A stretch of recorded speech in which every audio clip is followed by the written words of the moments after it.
झुकणार नाही, आम्ही तुला अवलंबन करणार नाही, आम्ही तुला शरण येणार नाही, आम्ही तुझे गोडवे गाणार नाही, आम्ही तुझी वाहवा करणार नाही, आम्ही तुला उंचवणार नाही, आम्ही एकालाच उंचवणार, तो म्हणजे तो परमेश्वर जो स्वर्गामध्ये आहे. तो आज आम्हाला मारलंच तरी चालेल, आज तो आमचा जीव घेतला तरी चालेल, परंतु आम्ही तुझी स्तुती करणार नाही. आम्ही स्तुती कोणाची करणार? जो स्वर्गामध्ये आहे, त्या परमेश्वराने तुला आणि मला घडवलेला. कारण की आम्हाला माहित आहे, आम्ही त्याला ओळखलेला, आम्ही त्याला जाणलेला, आम्ही त्याला ओळखतो. त्या अग्नीच्या भट्टीतून सोडवण्यासाठी तो कसा आहे? समर्थ आहे. ज्यावेळेस आम्ही देवाला ओळखतो, ज्यावेळेस परमेश्वराची आम्हाला ओळख होते, त्यावेळेस आम्हाला कशाची भीती बाळगण्याची त्यावेळेस काय गरज. नेहमी उदाहरण सांगतो, रस्त्याने जर आमचं बाळ एकटं चाललेलं असेल, एखादा कुत्रा जर त्याच्या अंगावर धावून आलं, तर ते बाळ पळत पळत परत आपल्या घराकडे येईल किंवा आपल्या आई वडिलांकडे येईल. तेच जर त्या बाळाच्या सोबत आई किंवा वडील असले आणि त्यावेळेस जर त्या कुत्र्याने घुटण्याचा प्रयत्न केला, तर त्यावेळेस त्याला भीती वाटणार नाही, तो पळणार देखील नाही. कारण की त्याला माहित असतं त्याच्यासोबत कोण आहे? आई किंवा वडील आहे. कुत्र्याचं काय करायचं ते बघून घेते, मला काळजी करायची गरज नाही.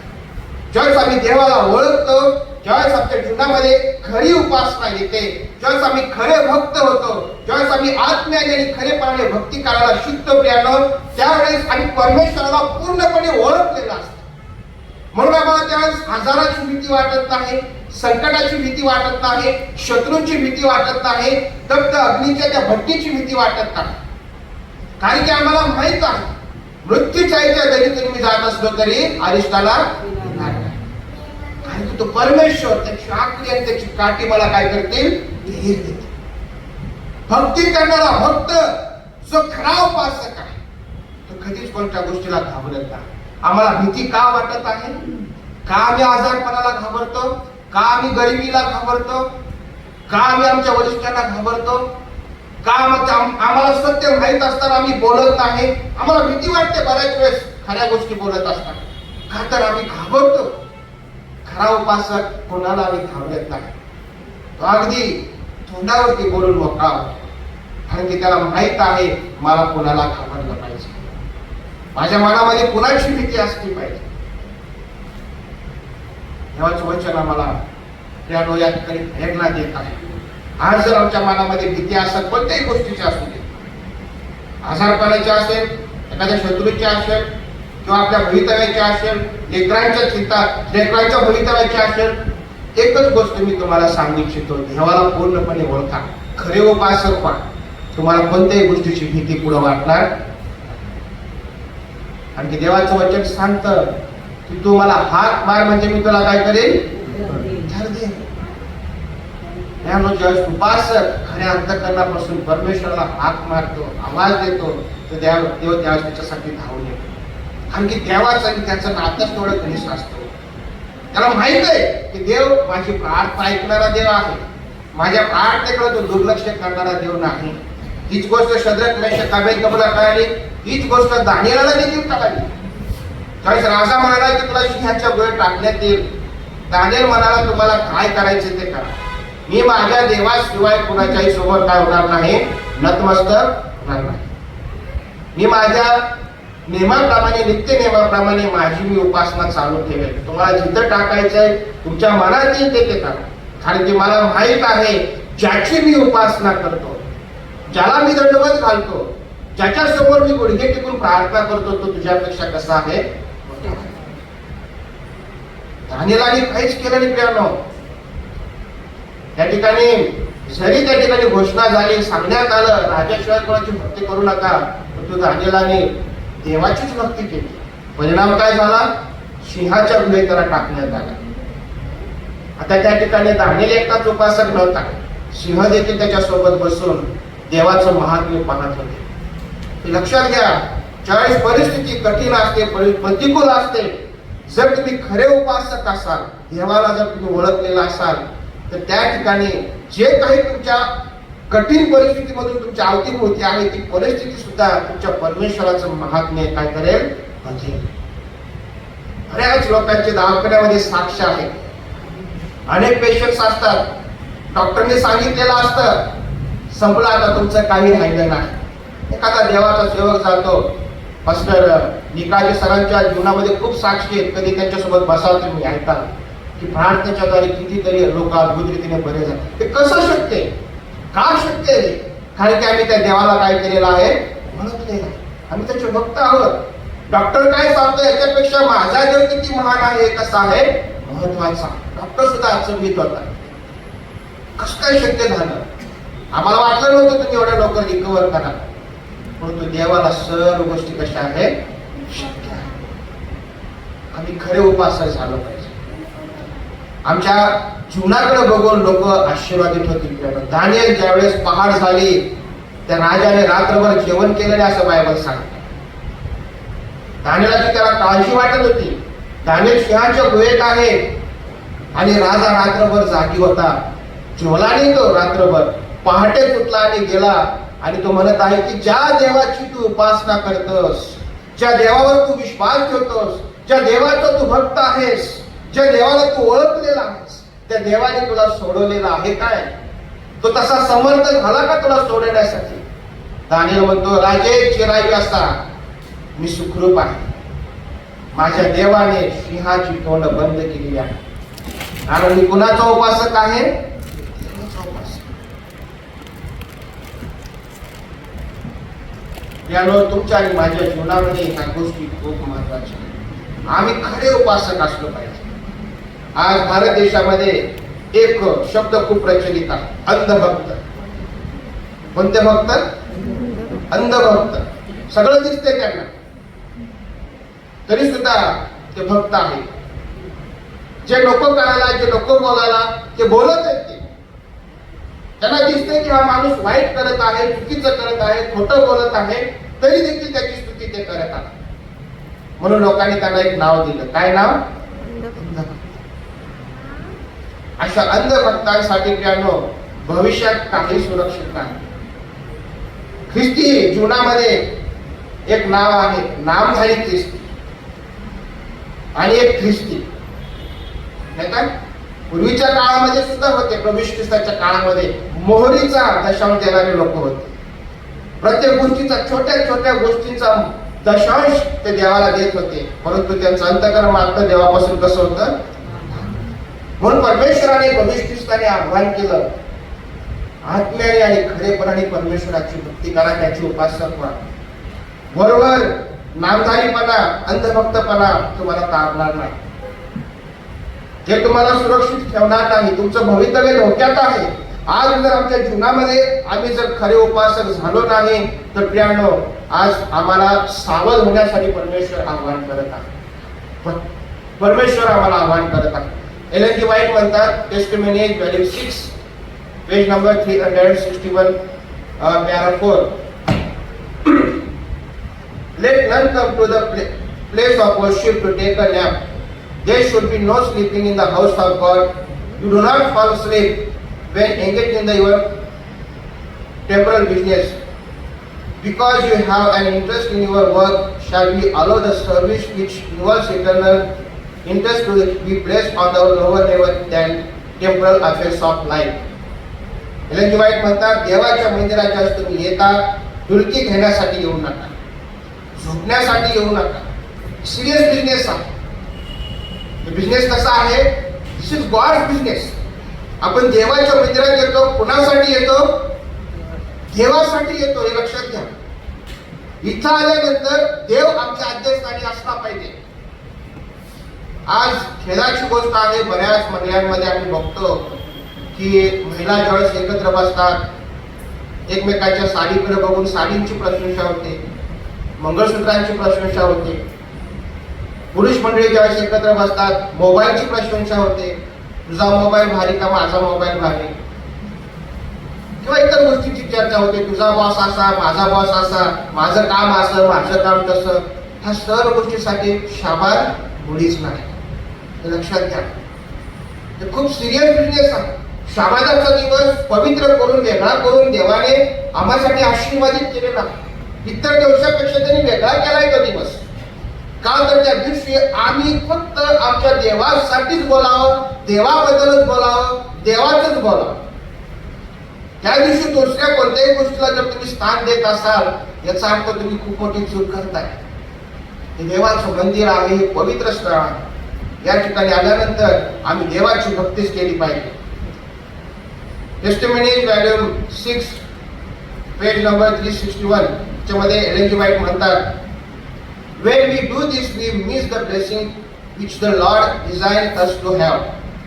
ज्यावेळेस आम्ही देवाची उपासना चुकवतो, शाबात चुकवतो, त्यावेळेस देवाने आमच्यासाठी एक रचना केलेली आहे. शाबादाचा दिवस, शाबादची वेळ, पवित्र समय. त्या समयाला ज्यावेळेस आम्ही चुकतो, ज्यावेळेस आम्ही शाबादाला येत नाही, देवाच्या मंदिराला आम्ही जेव्हा चुकतो, लक्षात घ्या की ज्या गोष्टी देवाने आशीर्वाद या दिवशी आमच्यासाठी ठेवलेल्या आहेत, ते आशीर्वाद आम्ही काय करतो? गमावतो. ते आशीर्वाद आमच्यापासून निघून जातात. The Sabbath is not to be a day of useless idleness. Both in home and in the church, a spirit of service is to be manifested. He who gave us 6 days for our temporal work has blessed and sanctified the seventh day and set apart for himself. On this day he will in special manner bless all to consecrate themselves to his service.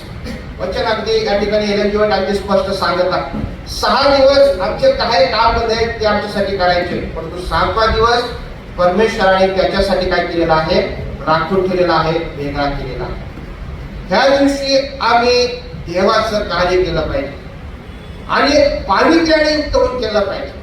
ही अपेक्षा, ही आमच्यासाठी एक आज्ञा आहे. शाबात दिवसाची आठवण ठेवून तो काय कर, काय म्हणतो वचन? कसं पाळ? पवित्रपणे पाळ म्हणजे काय? काय म्हणायचं देवाला? काय म्हणायचं? काय नेमकं पवित्रपणे पाळ म्हणजे काय? काय म्हणायचं देवाला? पवित्र शब्दाचा अर्थ काय होतो? मुळात ते आम्हाला समजलं पाहिजे. पवित्र म्हणजे काय? हा, पवित्र म्हणजे वेगळं केलेलं, नाही का? बायबल कसं आहे? पवित्र आहे. बायबल आम्ही घरामध्ये कुठेही ठेवतो का? एक विशेष स्थान आहे त्याला, एक विशेष ठिकाणी आम्ही त्याला ठेवतो. आज इथे बसलेले प्रत्येक लोक आणि आमचं स्वतःचं लेकरू याच्यामध्ये फरक आहे की नाही? इतरांना जी जागा आमच्या जीवनामध्ये आहे त्याच्यापेक्षा विशेष स्थान आमच्या लेकरांना आमच्या जीवनात आहे. एक विशेष स्थान आहे त्याच्यासाठी. इतर स्त्रियांपेक्षा माझी स्त्री माझ्यासाठी, माझी पत्नी एक वेगळं स्थान आहे. तिला एक पवित्र स्थान आहे, वेगळं स्थान आहे. परमेश्वराने ज्यावेळेस संपूर्ण सृष्टीची निर्मिती केली, 7वा दिवस शाबात दिवस त्या परमेश्वराने काय केला? इतर दिवसापेक्षा वेगळा केला. आणि त्या वेगळ्या दिवशी स्वतः परमेश्वराने विश्रांती घेतली. एक आमच्यासोबत कित्ता ठेवला. फक्त परमेश्वर सांगत नाही, परमेश्वर करतो देखील, वागतो देखील तसा. आणि म्हणून एलेन जी व्हाईट म्हणतात की त्या दिवशी आम्ही सुद्धा तेच केलं पाहिजे. आमच्या जीवनामध्ये त्याच गोष्टी आल्या पाहिजे जे परमेश्वर अपेक्षा करत आहे. आम्ही जर इतर दिवसासारखंच शाबादाच्या दिवशी जर करायला लागलो तर आम्ही तो दिवस काय करत आहोत? अपवित्र करत आहोत. लक्षात घ्या. इतर दिवशी मी मित्रांसोबत फिरायला गेलो असेल, इतर दिवशी मी इतर बायकोळ गप्पा मारल्या असतील, इतर दिवशी मी एकामेकाबद्दल बोलला असेल, इतर दिवशी मी एखाद्या गोष्टीची खूप स्तुती केली असेल, त्याच गोष्टी जर मी शाबादाच्या दिवशी केल्या, पवित्र समयामध्ये केल्या, देवाच्या जवळ बसण्याच्या दिवशी जर केल्या तर त्या दिवसाला मी अपवित्र करत आहे. अपेक्षा आमच्या खूप मोठी आहे. हा दिवस तुमच्या आणि माझ्यासाठी देवाने वेगळा केलेला. हा दिवस तुम्हाला आणि मला आशीर्वादित होता व्हावा या म्हणून परमेश्वराने वेगळा केलेला. हा दिवस आम्ही वेगळ्या पद्धतीनेच पाळला पाहिजे. ह्याही दिवशी जर आम्ही कालच्यासारखं, परवासारखं, तिसऱ्या, चौथ्या, 5व्या दिवसासारखं जर वागायला लागलो तर त्याला शाबादाचं महत्व काय, काय अर्थ उरेल त्याला? आणि म्हणून परमेश्वराने विश्रांती घेतली असं म्हटलं. आम्ही देखील तो दिवस कसा पाळला पाहिजे? पवित्रपणेच पाळला पाहिजे. किती जरी राग आला, बायकोसोबत भांडू नका शाबादाच्या दिवशी. किती जरी राग आला, नवऱ्यासोबत काय करू नका, भांडू नका. किती जरी राग आला, तो राग बसवायला शिका. त्या दिवसापासून सुरुवात होईल कदाचित एक नवीन जीवनाची. किती जरी वाटलं एखादी चुकीची गोष्ट करायची, करू नका. अपेक्षा तर प्रत्येक दिवसासाठी आहे, परंतु शाबा दिवस देवाने आम्हाला खूप महत्वाचा असा दिलेला आहे. All heaven is keeping the Sabbath, but not in listless, do nothing way. On this day, every energy of the soul should be awake. काय म्हटलेलं आहे? आम्ही आत्म्याने जागृत असलो पाहिजे, जागा असलो पाहिजे. स्वर्ग शाबादाचं पालन करतो असं म्हटलेलं आहे. एलेन जी व्हाईट सांगतात, डेस्टिनी मिनिट्स व्हॅल्यू 6 पेज 362. आणि म्हणून या दिवशी आम्ही जागा असून आत्म्याने आणि खरेपणाने त्या देवाची जर आम्ही भक्ती केली तर खात्री बाळगा की आमच्या जीवनामध्ये आशीर्वाद आल्याशिवाय राहणार नाही. रोम लोकांमध्ये अनेक शिक्षा त्या ठिकाणी होते, रोमी साम्राज्यामध्ये. ते मला ज्यावेळेस मी वाचलं हे मला खूप आश्चर्यकारक ही गोष्ट वाटली. कदाचित तुम्ही ही गोष्ट ही शिक्षा तुम्ही ऐकली नसेल. बऱ्याच शिक्षा रोमी साम्राज्यामध्ये त्या ठिकाणी जे कोणी दोषी लोक होते त्यांना दिले जात होते. किंवा निरोमासाच्या काळामध्ये सुद्धा आम्ही अनेक शिक्षा वाचलेल्या आहेत. बऱ्याच शिक्षा, डांबर घालून जाणे, हिंस्र पशूंच्या समोर केल्या हिंस्र पशूच्या समोर एखाद्या कैद्याला सोडणं, आरोपीला सोडणं, किंवा उकळत्या पाण्यामध्ये उकळत्या तेलामध्ये त्याला तळणं, अशा बऱ्याच शिक्षा ठिकाणी होत्या. पण एक शिक्षा अतिशय भयंकर होती, आणि ती शिक्षा कोणती होती? जर एखादा व्यक्तीने आरोप केला असेल, चूक केली असेल, दोषी असेल, तर त्याला रोमी साम्राज्य एखाद्या मृत व्यक्तीची जी बॉडी असते, एखादा मनुष्य जर मरण पावला तर त्या मृत व्यक्तीच्या समोर त्या जिवंत माणसाला बांधलं जायचं. कसं बांधलं जायचं? हाताला हात, पायाला पाय, समोरासमोर. समोरच्या व्यक्तीसोबत त्याला बांधलं जात आहे. ती व्यक्ती कशी आहे? मृत, मेलेला, डेड बॉडी आहे. आणि त्या डेड बॉडी सोबत जिवंत माणसाला ते बांधले जात. ज्या माणसाने काही चूक केली असेल, अपराध केला असेल, किंवा रोमी साम्राज्याच्या विरुद्ध त्यांनी जर काही गुन्हा केला असेल, कधीपर्यंत बांधले ठेवत असत? एकदा का मनुष्य मेला की त्याच्या बॉडीमध्ये लगेच त्या ठिकाणी शरीरातली जी रसायनं आहेत, केमिकल्स आहेत, त्याच्यामध्ये लगेच बदल व्हायला लागतो. आतून बॉडी लगेच त्या ठिकाणी सडायला सुरुवात होते, साध्या सोप्या शब्दात सांगायचं म्हटलं. आणि मग काही काळानंतर, काही कालावधीनंतर, दिवसानंतर म्हणा किंवा 12 तास 24 तासानंतर त्या बॉडी मधून काय यायला लागते? दुर्गंध यायला लागते.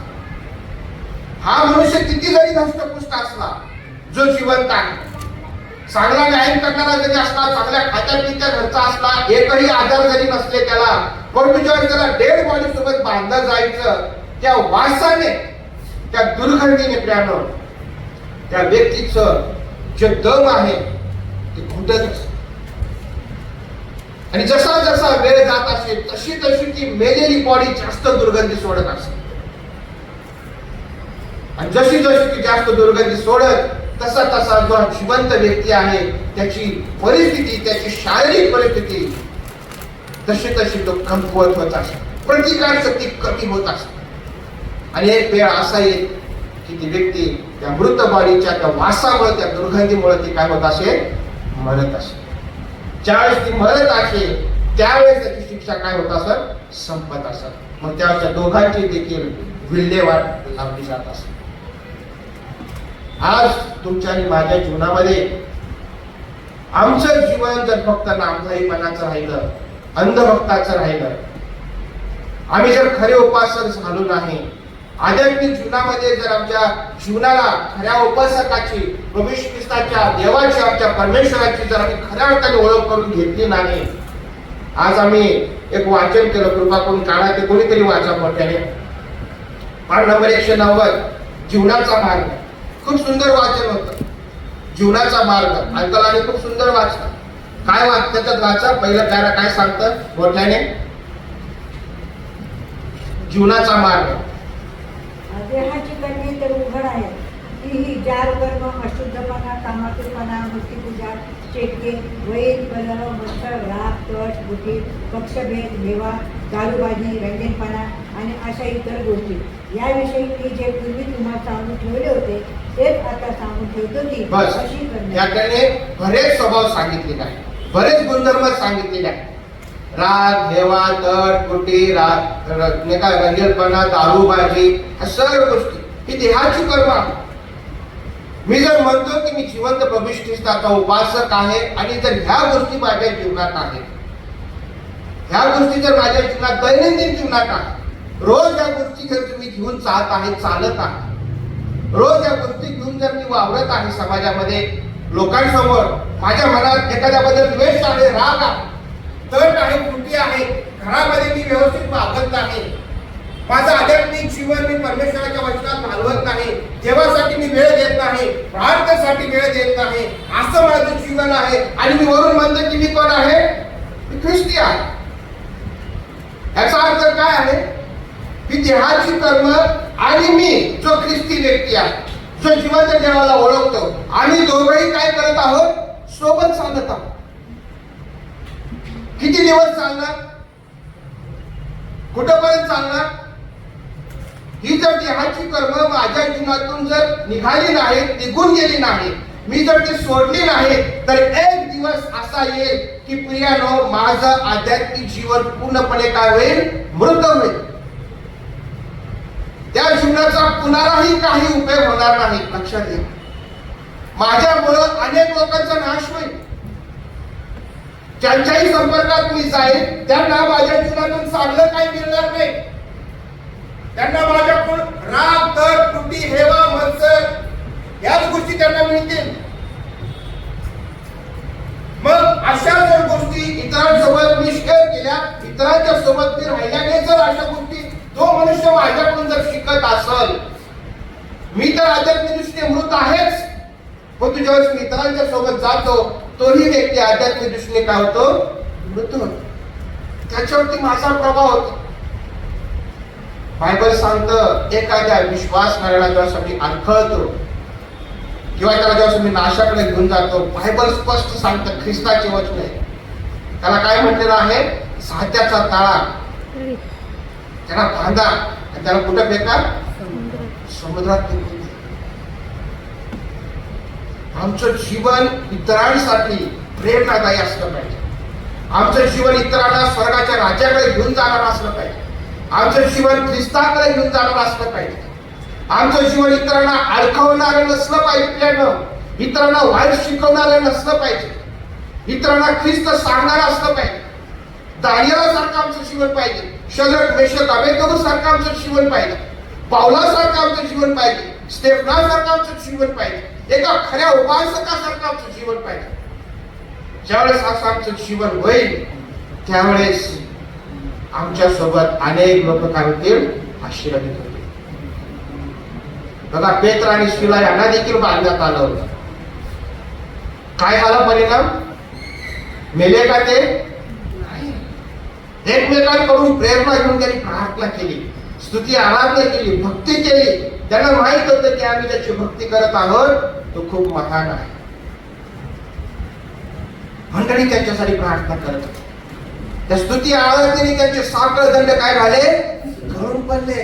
त्याच्यामधला एक जरी मृत राहिला असता तर परिस्थिती बिकट झाली असती. परंतु दोघंही आध्यात्मिक जीवनामध्ये बलिशाली होते, सामर्थ्यशाली होते आणि दोघांनी सणावलीने देवाची स्तुती केली, सणावलीने प्रार्थना केली, देवाला उंचवलं, देवाकडे साकडं घातलं. परिणाम, त्या कैदेतून त्यांची मुक्तता झाली. आज तुमच्या आणि माझ्या घरामध्ये याची खबरदारी आम्हाला घ्यायची आहे की आमच्या सर्वांचं आध्यात्मिक जीवन बलशाली असलं पाहिजे. एकही मृत व्यक्ती आमच्या घरात असता कामा नये, एकही मृत व्यक्ती आमच्या मंडळीत असता कामा नये. ही आम्ही प्रत्येकाने जबाबदारी घेतली पाहिजे. मराठीमध्ये एक म्हण आहे, एक का नाश्ता कांदा काय करतो? सगळ्या कांद्याला नाश होतो. ही म्हण काही चुकीची नाहीये, खरी आहे. पाऊल म्हणतो, मंडळीमध्ये निधन एक राजाला लांब ठेव, त्याला जास्त वाव देऊ नको. तुमच्या आणि माझ्या घरामध्ये आम्ही ख्रिस्ती कुटुंबामध्ये ह्या गोष्टीची आम्ही खबरदारी घ्या. बायबल सांगतं जर कोणी विश्वासामध्ये कमी आहे तर त्याच्यासाठी काय करा, प्रार्थना करा, त्याला मार्गदर्शन करा. तो विश्वासात कसा वाढेल याची खबरदारी घ्या. का आम्हाला या गोष्टी सांगितल्या जातात? काय कारण आहे आज आमच्या मंडळांमध्ये उपस्थिती का कमी होत आहे? का मंडळांमध्ये चर्चेस मोठमोठे चर्चेस रिकामी आहेत? का? कारण की आम्ही एकमेकांची काळजी घेत नाही मित्रांनो. आम्ही एकमेकांकडे लक्ष देत नाही, एकमेकांची ओझी आम्ही वाहत नाही. आम्ही म्हणतो एकट्याला येऊ दे, मला काय पडलंय त्याचं. रोमी साम्राज्याचे एक उदाहरण डोळ्यासमोर नेहमी ठेवा. किती दिवस आम्ही वृत्त स्वभाव घेऊन चालणार? किती दिवस एखादा मृत व्यक्ती, विश्वासामध्ये कमजोर असणारा व्यक्ती जर आमच्या ओळखीचा आहे, माहितीचा आहे, आम्ही त्याच्यासाठी किती दिवस प्रार्थना करणार नाही? काय परमेश्वर आम्हाला त्याच्याबद्दल जाब विचारू नये देवाने? जर तो आज मला दिसतो, मला समजतो, मला कळतो, माझ्या घरात आहे, माझ्या मंडळीत आहे, माझ्या समाजात आहे, मला जाणवतं की हा व्यक्ती आध्यात्मिक दृष्टीने मृत आहे, तर त्याच्यासाठी मी का काय नाही केलं पाहिजे? का प्रार्थना नाही केली पाहिजे? का तो माझ्यासारखा खरा उपासक झाला नाही पाहिजे? कारण ते दिवस वाईट येणार आहे. आम्हाला भारतासाठी लोकांची गरज लागणार आहे. अनेक लोकांची गरज आम्हाला लागणार आहे त्या येणाऱ्या दिवसात. आम्ही या गोष्टीची खबरदारी घेतली पाहिजे. मी एकटाच खरा उपासक नको, अनेक लोक माझ्यासोबत उपासनेसाठी असले पाहिजे. आम्ही जर दुर्लक्ष करतो तर आम्ही चुकतो. मी माझ्या सेवा कार्यामध्ये एखादी व्यक्ती जर वाईट करताना दिसली, मी कधीच मागे पुढे बघितलं नाही. या व्यक्तीला तोंडावर ते सांगितलेलं आहे, तुम्ही याच्यातून माघारी फिरले पाहिजे, तुमची आम्हाला गरज आहे. मी असं नाही म्हणालो की तुम्ही मंडळीत येऊ नका.